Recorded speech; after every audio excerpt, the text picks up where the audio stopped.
오늘 말씀은 백부장이 중풍병에 걸린 자기 하인을 고쳐달라고 예수님께 나옵니다. 나와서 자기 집에 들어오지 마시고 말씀만 하옵소서라는 말을 합니다. 이 말을 들은 예수님은 이스라엘 중에 이만한 믿음을 본 적이 없다고 칭찬합니다.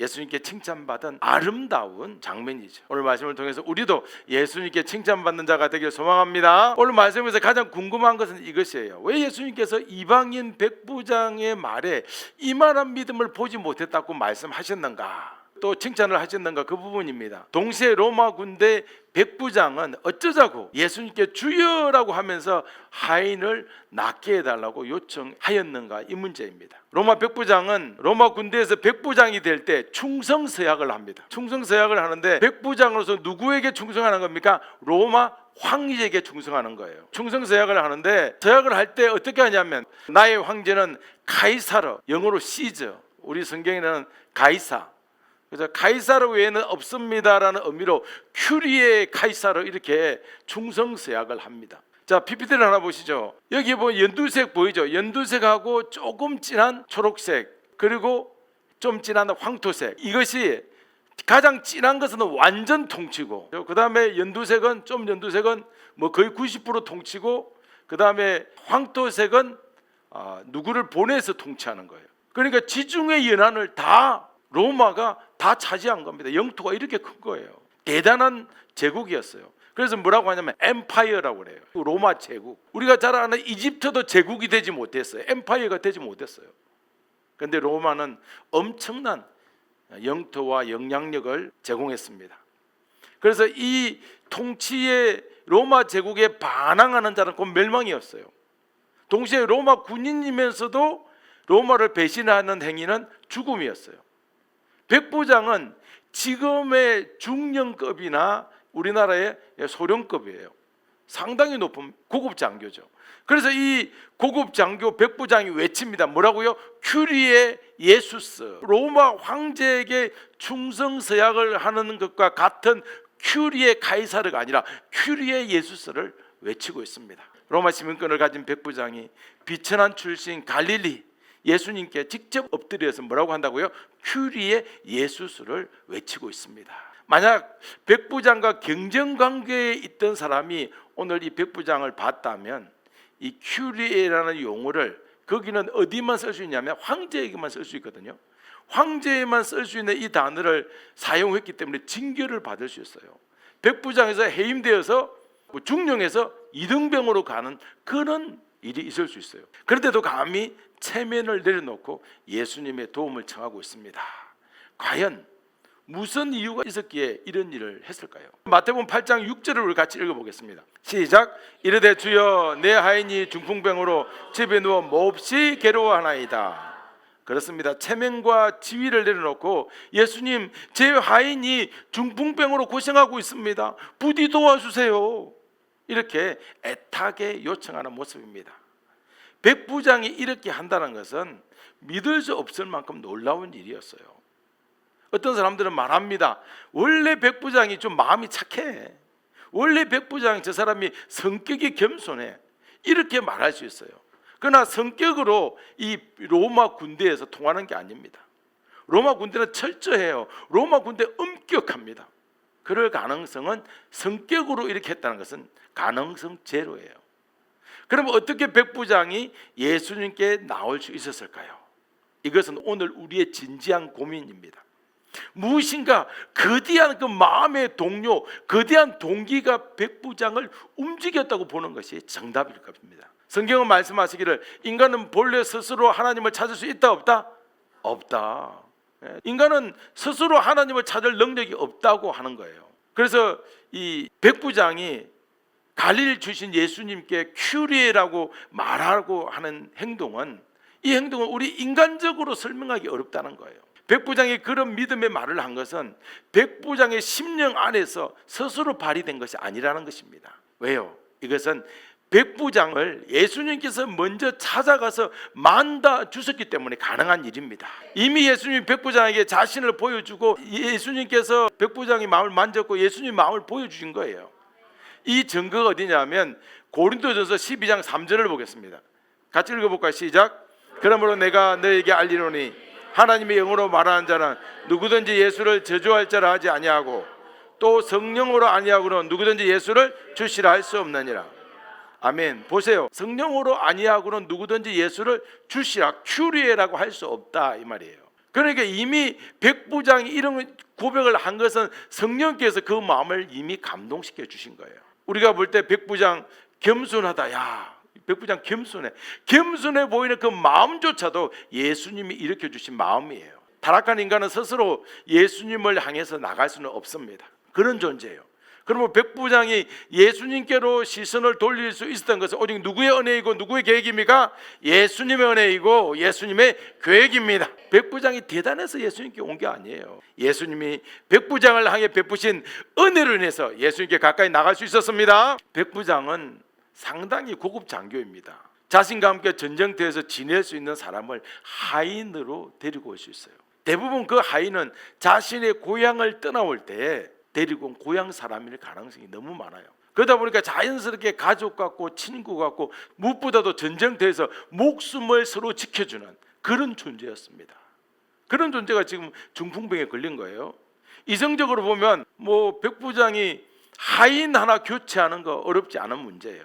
너 이제 고생했다, 내려가라, 이렇게 할 수 있는 겁니다. 그러나 백부장은 병든 하인을 포기하지 않았어요. 하인의 아픔 그거마저 자기의 아픔처럼 여기는 모습이 놀랍지 않습니까? 이런 마음이야말로 예수님이 백부장의 마음을 만져줬다는 증거예요. 백부장이 그 중풍병에 죽어가고 있는 그 이 하인에 대한 연민과 불쌍히 여김, 이건요 예수님으로부터 시작되었습니다. 예수님의 죄 때문에 영적으로 마비된 우리 영혼을 불쌍히 여기고 살리러 이 땅에 오신 것처럼 그 마음을 누구에도 부어주십니까? 백부장에게도 부어주는 거예요. 동시에 영적인 중풍병, 그 죄로 인해서 하나님을 알지 못하고 예배조차 잃어버린 우리를 향해서 예수님의 얼마나 깊은 긍휼을 베푸는지가 드러나게 됩니다. 예수님은 아무런 죄가 없는데도 우리 대신 죄를 대신 지고 십자가에서 죽으셨습니다. 십자가 희생으로 죄의 억압 아래 있는 우리 모든 인류가 영적 중풍병에서 해방되는 길이 열렸습니다. 아멘. 생각해 보세요. 백부장이 자기 질병도 아닌 하인의 질병을 대신 구하듯이 예수님은 자신의 죄가 아님에도 우리의 죄로 인해서 죽음을 당하셨습니다. 그래서 우리는 그동안 내 자신이 내 인생의 주인이라고 얼마나 착각하고 살았습니까? 우리는 예수님이 주인이고 우리는 종입니다. 종은 주인이 명령해서 가라 하면 가고 오라 하면 오는 그런 스톱하면 서야 되는 그런 존재예요. 그런데 우리는 내가 주인이 되고 싶어서 종의 위치를 망각하고 우리는 얼마나 주인이 되고 싶었습니까? 우리 7절 8절을 같이 한번 읽어봅니다. 시작. 이르시되 내가 가서 고쳐주리라.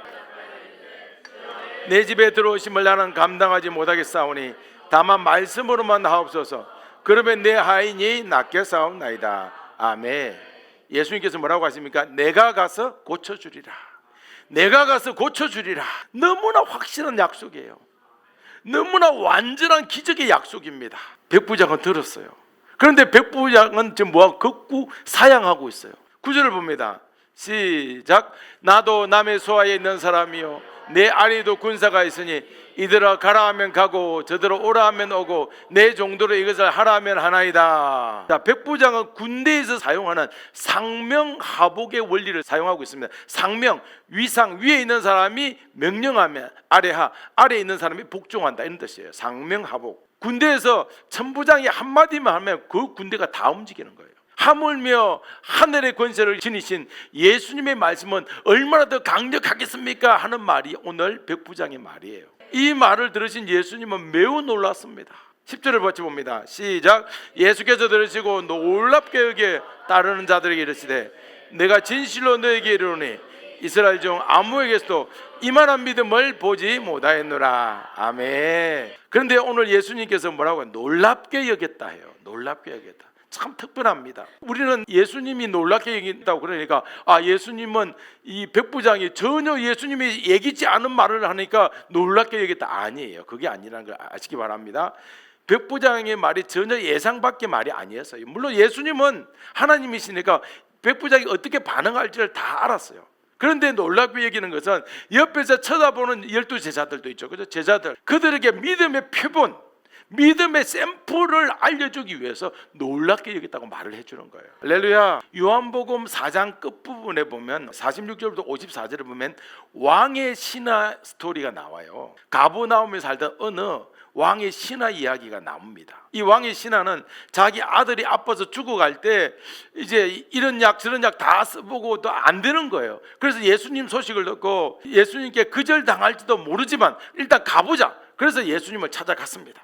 예수님을 찾아가서 처음부터 끝까지 예수님 제발 가버나움 우리 집에 좀 내려와 주세요. 우리 집에 와서 좀 우리 아들 좀 살려주세요. 계속 우리 집에 좀 오세요 이렇게 계속 이야기를 해요. 근데 예수님은 어떻게 합니까? 딱 잘라서 안 간다 그래요. 그러니까 왕의 신하는 절망해하고 안 온대. 그러다가 돌아가려다가 아니야 다시 와서 그런 거예요. 부탁을 합니다. 제발 저희 집에 좀 오세요. 제발 저희 집에 오셔서 아들을 좀 고쳐주세요. 그러면서 간청하고 또 간청합니다. 그런데 예수님은 안 온다고 거절하니까 이제는 말을 바꿉니다.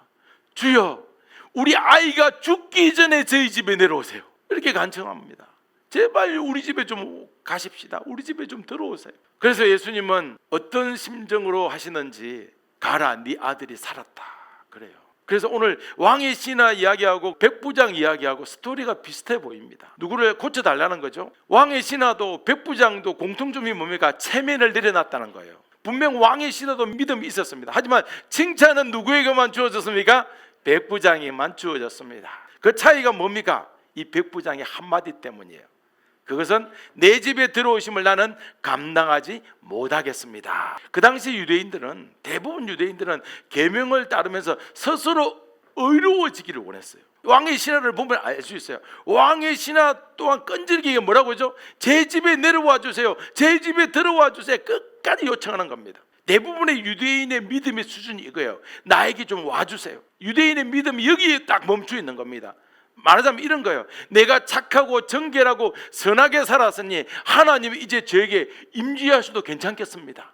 이런 계산이 들어있는 거예요. 그러나 아무리 인간이 깨끗하게 살아도 인간 스스로는 어려워질 수 있다 없다? 없습니다. 이것이 우리의 슬픈 현실이죠. 그런 상황에서 백부장은 이 죄 많은 내 집에 더러움이 가득한 내 심령에 예수님이 들어올 수 없다면서 고개를 푹 숙이고 있어요. 예수님은 이 백부장의 모습을 보고 위대한 창조주 앞에서 스스로 죄인임을 인정하고 그 은혜를 감당할 수 없다고 고백한 그 믿음을 칭찬한 거예요. 할렐루야. 대부분의 종교는 인간이 스스로 어려워질 수 있다고 말합니다. 며칠 전에 채찌하고 이렇게 대화를 하면서 그 결론이 이렇게 내잖아요. 불교는 종교가 아니고 철학이 가깝습니다라고 말을 하는 거예요. 걔가 결론은 1시간 동안 내가 싸워가지고 그래서 결론이 뭔데 그런데 사실은 이렇습니다. 그렇게 하는 거죠. 그래서 앞으로 나하고 이야기할 때는 종교라고 말하지 마 그렇게 이야기했어요. 모든 종교는 스스로 어려워질 수 있다고 그럽니다. 왜 제가 거기 그 걔하고 대화를 시작했냐면 탑을 쌓으면 불교는 구원을 받아요. 무작정. 그래서 산에 가면 사람들이 뭐 하는 거예요? 탑을 쌓는 거예요. 탑 쌓으면 쌓는 그 자체로 구원받아요. 처음 들으셨죠? 그래서 사람들이 탑을 쌓는 거예요. 심지어 우리 기독교에서도 그렇고 착하게 살아야 구원받는다고 말하잖아요. 누가복음 7장에 보면 이 백부장 사건이 똑같이 나옵니다. 누가복음 7장에서는 백부장이 한 일에 대해서 나와요. 백부장이 유대인들에게 회당을 지어줘요. 지금 같으면 교회 같은 거죠. 마을 사람들이 다 모여서 이렇게 말씀을 들을 수 있는 그런 회당을 지어주고 그리고 가난한 자들을 많이 돕고 이 백부장이 착한 일 많이 했던 이야기가 쭉 나와요. 그러나 예수님은 백부장의 그 선행이 아니라 백부장의 믿음에 주목했습니다. 그 정도 선행이라면 사람들이 이렇게 생각하죠. 와, 오히려 예수님이 당연히 그 집에 들어가셔야지, 오지 말라고 해도 가셔야지, 이렇게 생각하기 쉽습니다. 그런데 백부장은 오히려 내 집에 들어오심을 감당하지 못하겠습니다 라고 간청하는 거예요. 백부장의 이 고백은 뭐냐면 위대한 창조주와 또 보잘것없는 피조물과의 이 간격을 인식한 사람이라는 거예요. 그래서 피조물과 창조주와의 간격을 정확히 인식한 사람이 할 수 있는 최상의 반응이 제 집에 들어올 수 없습니다. 이 고백이에요. 할렐루야. 백부장이 아무리 좋은 일을 많이 했어도 그 자신은 결국 죄로 더럽혀진 인간임을 인정할 수밖에 없었습니다. 나는 죄인입니다. 내 안에 들어오심을 내가 어찌 감당하겠습니까? 그저 말씀만 해주세요. 이렇게 백부장은 기도한 겁니다. 우리가 살아가면 신앙생활하면서 깊이 생각하지 못한 부분이 있습니다. 그건 뭐냐면 우리는 지금까지 예수님 제 안에 들어와 주세요, 제게 임재해 주세요, 계속 그렇게 기도하잖아요. 이렇게 예수님께 제 안에 들어와 주세요, 제게 와 주세요라고 먼저 요청하는 것은 창조주이신 하나님과 나와의 이 간격을 몰라서 하는 거예요. 나는 죄인이잖아요. 예수님은 하나님이잖아요. 내한테 오면 나는 어떻게 되죠? 죽어야 되잖아요. 그걸 몰라서 그런 거예요. 그것도 모르고 일단 내가 잘 돼야 되니까 주님 내게 임재하셔서 이렇게 하는 거예요. 사실은 내가 죽겠습니다 이런 말이에요. 무서운 말이거든요. 죄로 가득한 우리 안에는 예수님을 모실 만한 자랑거리 없습니다. 예수님을 모실 만한 내 공도 전혀 없는 거예요. 할렐루야. 그럼에도 예수님은 우리를 구원하기 위해서 직접 찾아오셨습니다. 이것이 은혜요 사랑입니다. 예수님이 이 땅에 오신 것이 은혜고 사랑이에요. 우리도 백부장처럼 주여 나 같은 죄인의 집에 들어오지 마세요. 나는 더럽고 추악한 죄인입니다. 나는 예수님이 들어오심을 도저히 감당할 수 없습니다. 그저 말씀만 하옵소서. 이런 고백에서부터 하나님의 놀라운 은혜의 시냇물이 흘러서 은혜의 강물이 되는 것입니다.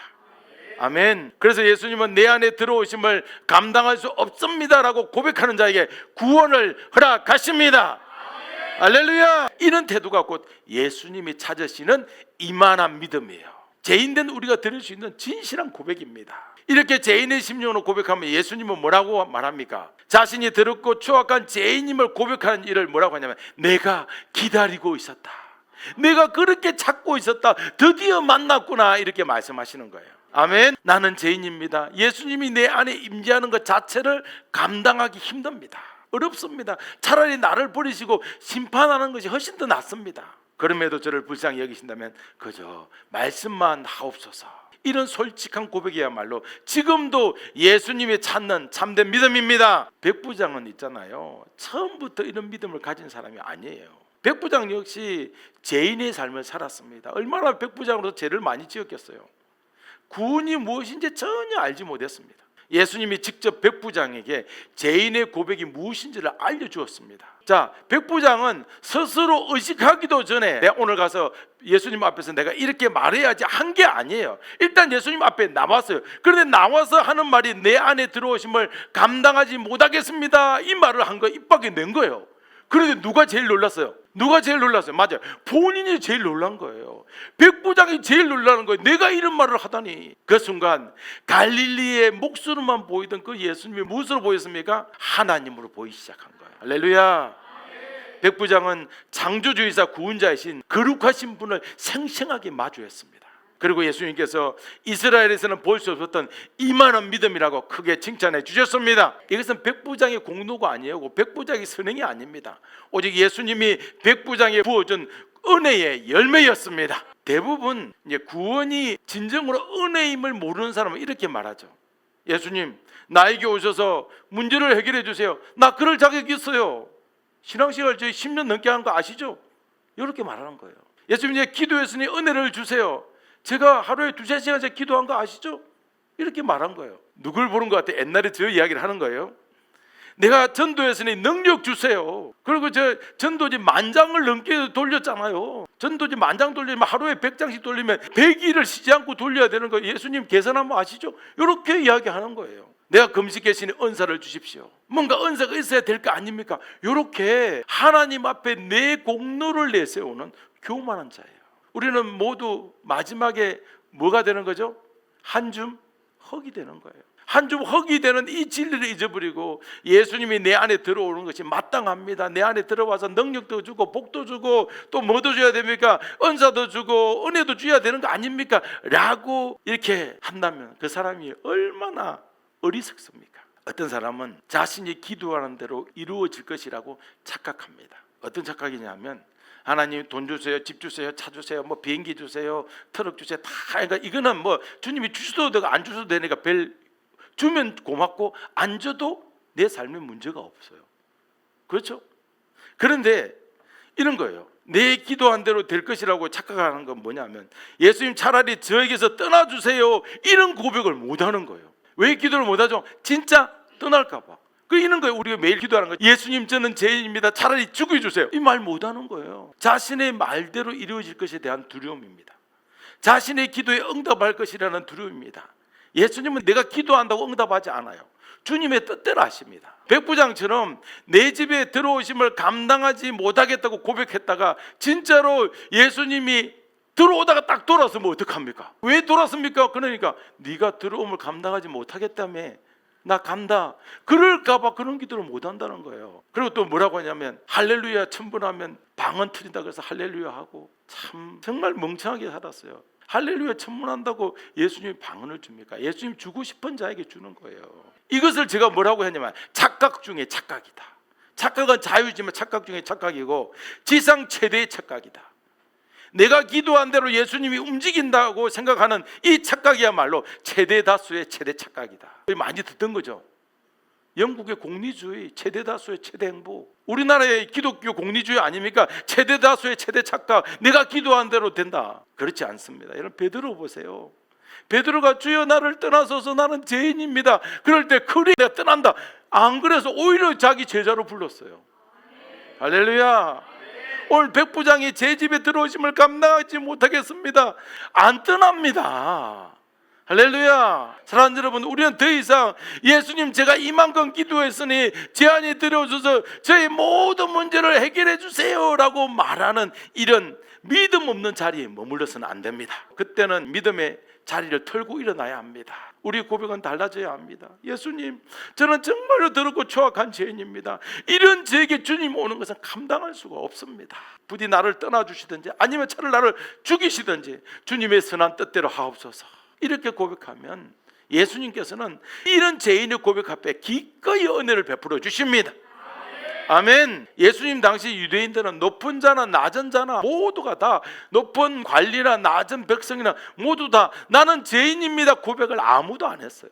거의 안 했습니다. 오늘 이제 백부장이 했으니까 전혀 안 했다 하면 틀리니까 거의 안 했어요. 가버나움 백부장은 달랐습니다. 로마 장교였던 그는 예수님이 찾는 진정한 죄인의 고백을 드렸습니다. 여러분, 왜 예수님 오셨을 때 바리새인이나 이런 사람 안 찾아갔어요? 그리고 왜 세리와 장녀 이런 사람들 찾아갔어요? 가장 중요한 것은 자신의 입으로 나는 죄인입니다 고백하는 자만 구원해 주는 거예요.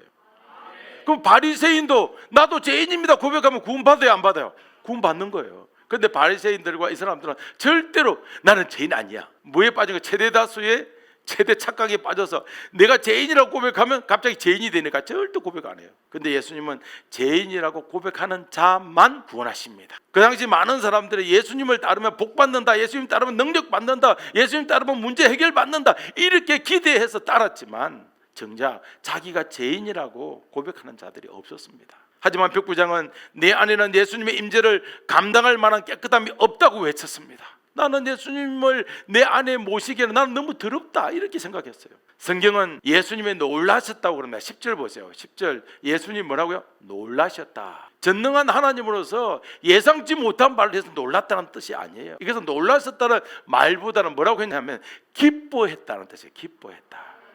예수님이 기뻐하여서 이야기한 거예요. 왜냐하면 죄인을 찾기 원하셨던 그 예수님의 마음이 진순한 백부장의 고백으로 기뻐했다는 거예요. 지금도 예수님은 죄인을 찾으십니다. 죄인 한 사람을 찾으실 때 기뻐하십니다. 그 죄인을 구원하실 때 더 기뻐하십니다. 할렐루야. 본능적으로 사람은 자신이 옳다고 인정받고 남보다 나은 사람이 되고 싶어하는 것이 있습니다.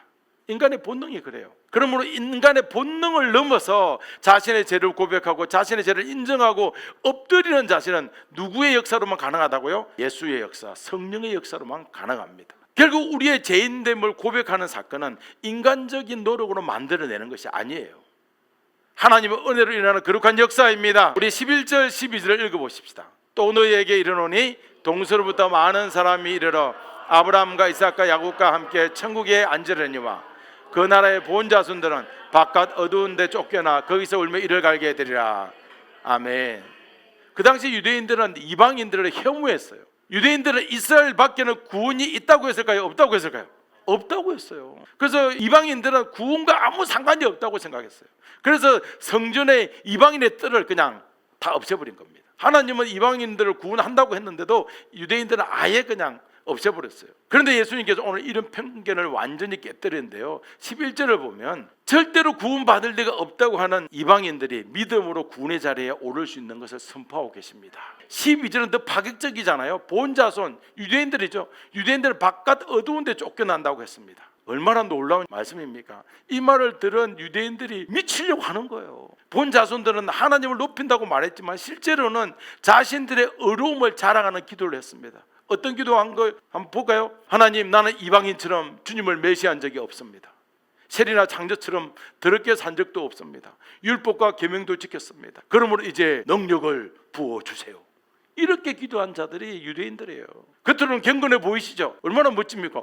율법과 계명도 지켰습니다. 멋져 보입니다. 그러나 이 기도는 결국 예수님 앞에서는 아무 쓸모없는 쓰레기 기도가 된 거예요. 백부장 기도는 좀 독특했습니다. 나는 감히 주님을 내 안에 모실 자격이 없습니다. 저는 죄인입니다. 저희 집에 오지 마세요. 이렇게 기도했습니다. 예수님께서는 이 고백을 듣고 뭐라고 하시냐면, 이스라엘 민족 중에서 이토록 진실한 믿음을 본 적이 없다. 아멘. 여러분, 이스라엘 믿음 어디에 멈춰 있다고 그러세요?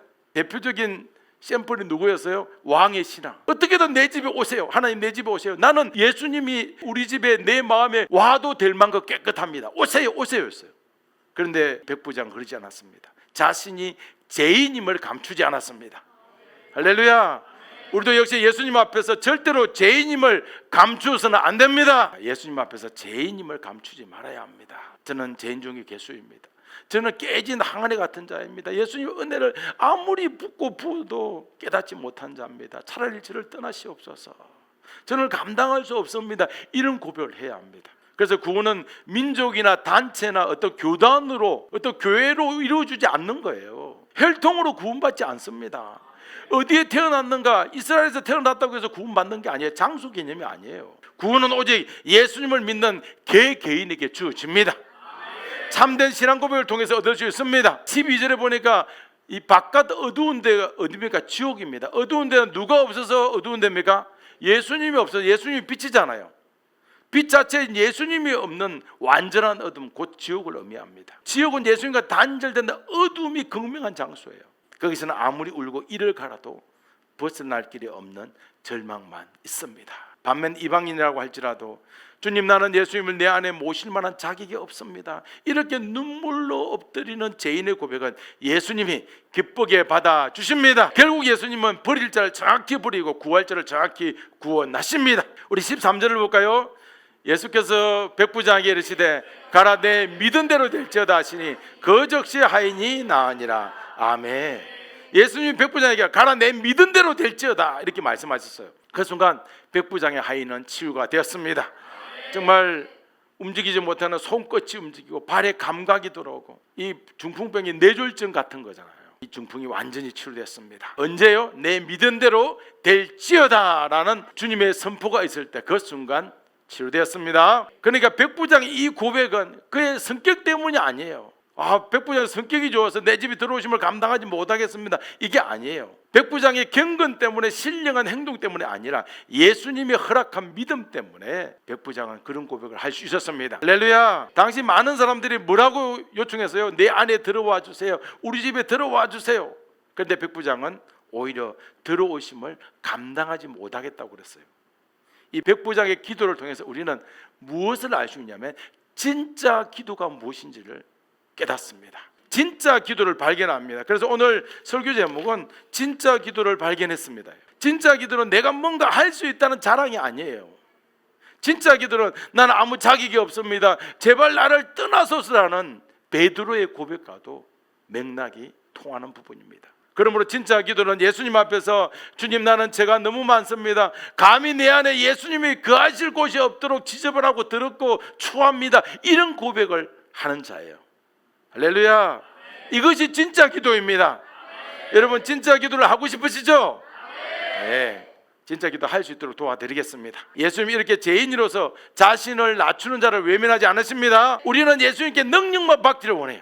근데 예수님은 능력만 따로 주려고 하지 않아요. 예수님 자체를 주려고 해요. 왜냐하면 예수님 안에는 능력도 있고 힘도 있고 사랑도 있고 모든 게 다 풍성하기 때문에 예수님을 주고 싶은데, 우리 인간들은 능력만 받고 싶어 해요. 돈만 받고 싶어 하고. 사랑하는 여러분, 참된 신앙이란 사람이 무엇을 이룬 뒤에 자랑하는 자리에서 시작되는 것이 아닙니다. 이렇게 하는 데서 시작되는 거예요. 예수님, 왜 나 같은 죄인을 통해서 예수님의 영광을 드러내시려고 하십니까? 왜 나 같은 죄인을 통해서 예수님의 영광이 드러납니까? 나는 전혀 감당할 수 없습니다. 이런 죄인의 고백에서부터 시작됩니다. 할렐루야. 그런데 예수님은 지금도 뭐라고 하냐면, 그런 고백을 할 때 내 믿은 대로 될지어다, 이렇게 말씀하십니다. 이렇게 우리 인생이 예수님의 손길로 새롭게 빚어지는 것 자체가 감격이고 은혜입니다. 오늘도 이러한 고백으로 살아가는 여러분들을 우리 예수님께서 응원해 주십니다. 우리의 찬양을 받으실 분, 우리의 존귀를 받으실 분은 오직 예수님밖에 없습니다. 우리는 늘 예수님만 높여드리면서 예수님이 베푸는 은혜를 누려야 함을 깨닫기를 주 예수 그리스도의 이름으로 축원드립니다. 아멘. 그래서 마지막 PPT를 띄워보시죠. 진짜 기도하기, 진짜 기도 시도하기. 그런데 이제 우리가 실수하는 게 뭐냐면, 여기서 한자로 틀리면 안 되고 예수님 했는데 예수님, 아이고 내가 틀리다, 큰일 났다, 이렇게 아니에요. 우리 기도문이 아니에요. 정해진 게 아니에요. 예수님, 나는 죄가 너무 많습니다. 여기에 대해서 내 고백을 해야 되는 거예요. 이걸 가지고 응용해서 하라는 겁니다. 진짜 기도를 한번 해보시기를 주님의 이름으로 축복합니다.